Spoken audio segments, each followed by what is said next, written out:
Hello friends, welcome back to my channel. Subscribe చేసేయండి. మీరే చేస్తారు, చూస్తున్నారు కానీ సబ్స్క్రైబ్ చేయట్లేదండి. చేసేయండి కొంచెం.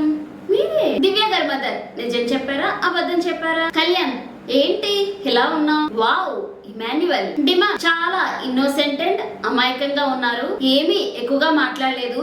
వచ్చానా, కొడుకుని చూసుకున్నానా, ఫుడ్ తినిపించానా, వెళ్ళిపోయానా అన్నట్టుగానే ఉన్నారు. చాలా సింపుల్ గా సూపర్ అనిపించారు. రీతుతో కూడా చాలా బాగా మాట్లాడారు. డిమాన్ రీతుని పరిచయం చేస్తున్నారు.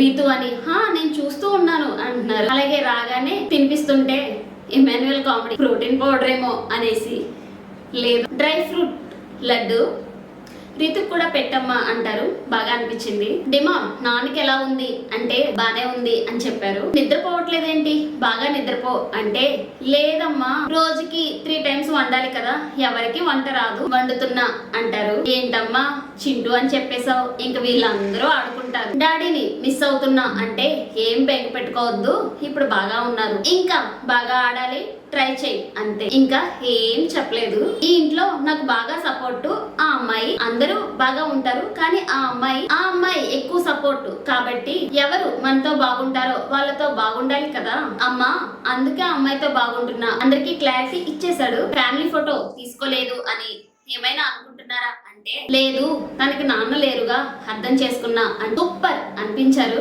వాళ్ళమ్మ ఫుడ్ తినిపిస్తూ నీకు సపోర్ట్ బాగా ఉంది, బయట నీకేం భయం లేదు అని చెప్పింది. అమ్మ కదా, నువ్వే మోకాల మీద కూర్చోవడం బాధ అనిపించింది అంటే మన తప్పు కూడా ఉందిగా, మనం తోయడం అలా తప్పు కదా, అందుకే అలా అయ్యింది అని చెప్పడం సూపర్ అనిపించాడు డిమాండ్ పవన్. ఇమాన్యువల్ పెళ్ళెప్పుడు అనగానే ఇంకా ఏం అనుకోలేదు నాన్న, లేడీ ఫ్యాన్స్ ఎక్కువయ్యారు అంటే ఓ అన్నారు. అందరూ సాంగ్ వేశారు, అందరూ ఎమోషనల్ అయ్యారు, బ్లెస్సింగ్ తీసుకున్నారు. డెమో రీతుని బాధపడకమ్మా, మీకు మేము అందరం ఉన్నాం, బాగా చెప్పారు అనిపించింది. ఇంకెవరైనా ఆ ప్లేస్ లో ఉంటే అలా మాట్లాడరు, కానీ చాలా బాగా నవ్వుతూ ఉన్నారు. లాస్ట్ లో ఇంకా అందరికి బాయ్ చెప్పి వెళ్ళిపోయారు. నెక్స్ట్ బిగ్ బాస్ సంజయ్ గారిని కన్ఫ్యూషన్ రూమ్ కి పిలిచారు. హౌస్ లో వాళ్ళు ఎవరినైనా 30 minutes మించకుండా టైం అడగండి అంటే ఇమాన్యువల్ 15 minutes ఇచ్చారు. ఇవ్వగానే నీకు సరిపోద్దా అంటే ఏం కాదు సరిపోద్ది అంటారు. ఇమాన్యువల్ 5 నిమిషాలు తీసుకోండి అన్నాడు, ఏం ఆలోచించకుండా. అనగానే ఇమాన్యువల్ సరిపోదు 10 నిమిషాలు అంటారు. డిమాన్ ఏం మాట్లాడుతున్నావురా, మీ ఇంట్లో వాళ్ళు ఫీల్ అవుతారు, టైం తక్కువ వస్తుంది, అర్థం చేసుకో, బాగోదు, ఓవర్ చేయకు, ఉంచుకో 15 నిమిషాలని సంజన గారు ముందే చెప్పారు. సూపర్ అనిపించింది. ఇమాన్యువల్ ఎవరిని అడగొద్దు మమ్మీ, వాళ్ళకి కావాలి కదా అంటారు. భరణి గారిని అడగను, ఇంత ముందే నాకు సాక్రిఫైస్ చేశారు, నామినేషన్స్ లో చెప్పారు అన్నారు. కానీ అడిగారు, భరణి గారు ముఖమే చెప్పకుండా ఇమాన్యువల్ కి నువ్వు చెప్పు అంటారు. సంజన బిగ్ బాస్ అడిగారు సంజన గారిని, ఎవరిచ్చారు మీకు టైం అని. డిమాండ్ చూసుకోరా పిచ్చోడా అని సీరియస్ గా చెప్పారు. సంజన గారు ఇమాన్యువల్ 15 minutes, కళ్యాణ్ 5 minutes ఇస్తున్నారు అంటే కళ్యాణ్ 5 minutes ఇచ్చారు, కానీ సంజన గారు నాకు 1 minute చాలు అంటారు. వెంటనే భరణి గారు కూడా లేచి 2 minutes అయితే ఇస్తాను అంటారు. అక్కర్లేదు అనౌన్స్ చేస్తాను అన్నారు. బన్నీ గారు కూడా సూపర్ అనిపించారు. కళ్యాణ్ చాలా బాగా అనిపించారు. ఇక్కడ ఓవరాల్ గా 16 minutes వచ్చాయి. నెక్స్ట్ సంజన గారి ఫ్యామిలీ వచ్చారు. వాళ్ళ పిల్లలు, హస్బెండ్ వచ్చారు. వాళ్ళ చిన్న పాప వాళ్ళ అమ్మని చూసి ఏడ్చేసింది. కాసేపు ఎత్తుకున్నారు, ఏడుస్తుందని కాసేపు స్టోర్ రూమ్ లో ఉంచమని చెప్పారు బిగ్ బాస్. సంజన గారు వాళ్ళ అబ్బాయి చాలా క్యూట్ గా మాట్లాడారు. ఇమాన్యువల్ అన్న చేతికి ముద్దు పెట్టు అంటే తన చేతికి ముద్దు పెట్టుకుంటారు. చాలా బాగుంది. అక్కడైతే ఇమాన్యువల్ ని పిలిచారు వాళ్ళ హస్బెండ్. ఇక్కడ 10% సీరియస్, ఏం లేదు అంతగా. ఇమాన్యువల్ షాక్ అయ్యి 10% కే హౌస్ అంతా అతలాకుతలం అయిపోయింది మమ్మీ.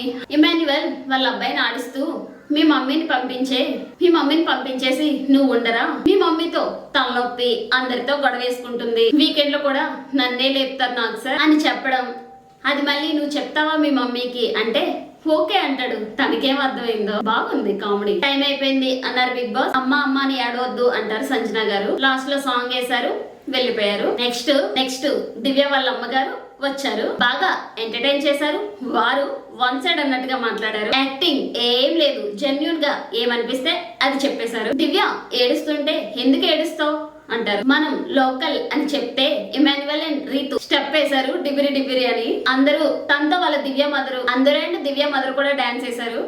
వెంటనే కామెడీ టైమింగ్, లోకల్ వాళ్ళకి ఫ్యామిలీ వీక్ లేదంట అనేసి ఫన్నీగా ఉంది. రీతు కూడా లోకల్ కదా, అయ్యో అలా అంటారేంటి అంటది రీతు. దివ్య ఎలా ఉంది బయట అంటే బానే ఉంది, ఇన్ని వారాలు ఉంటావనుకోలేదు, నువ్వు ఎలా వెళ్ళావో అలా వస్తే చాలు, నువ్వు నెగిటివ్ అవ్వకుండా ఉంటే చాలు అని బాగా చెప్పారు. ఏడవడం ఒకటే తగ్గించుకో, నువ్వు ఏడిస్తే డాడీ అక్కడి నుంచి వెళ్ళిపోతున్నారు అని చెప్పారు. తర్వాత అందరినీ పిలిచారు. ఒక మనిషి క్యారెక్టర్ ఎప్పుడూ మార్చుకోకండి. ఎవరైనా వచ్చి చెప్తే మీరు ఎలా ఉండాలో కన్ఫ్యూజ్ అయిపోతారు. డెస్టినీ ఎలా వెళ్తే అలా అంటే లాస్ట్ టైం భరణి గారు తనుజని అడిగారు, దివ్య మదర్ దివ్య నాతో దూరంగా ఉండమని చెప్పారా అనేసి. దానికోసం ఇండైరెక్ట్ గా చెప్పారు అనిపించింది. ఇంకో మాట చెప్పారు, నాకు బ్రదర్ ఉండేవారు, స్టడీస్ లో ముందుకు వెళ్ళలేకపోతున్నా అనేసి సూసైడ్ చేసుకున్నారు అని. నాకు గుర్తొస్తూ ఉండేవారు, బాధగా అనిపించేది.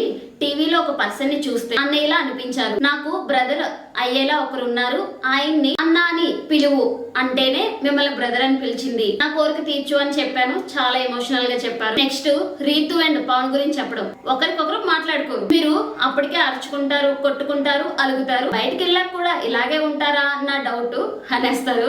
వాళ్ళందరూ నవ్వుకుంటారు అసలు. సుమన్ శెట్టి గారు, తర్వాత మీ ఇద్దరు హైట్ కి ఫ్రెండ్షిప్ ఎలా కుదిరింది? ఇమాన్యువల్ ని నువ్వు ఒక వర్గానికి చెందిన వాడివి కాదు, అందరూ ఇష్టపడతారు అని. సంజన గారికి ఏమీ పని ఇవ్వకండి, మహారాణిలో అలా కూర్చోబెట్టండి అంటే ఇమాన్యువల్ గారు అలా కూర్చోబెట్టినా ఏం చేస్తుందని భయం అంటున్నారు. పనిగానే అన్నారు. తనుజ గురించి చెప్పారు, మొత్తం నీ చేతుల్లోనే ఉంది, మొత్తం నీ చేతుల్లోకి తీసుకున్నాం, కానీ వాళ్ళకి అర్థం కావట్లేదు నీ చేతుల్లోకి తీసుకున్నట్టు.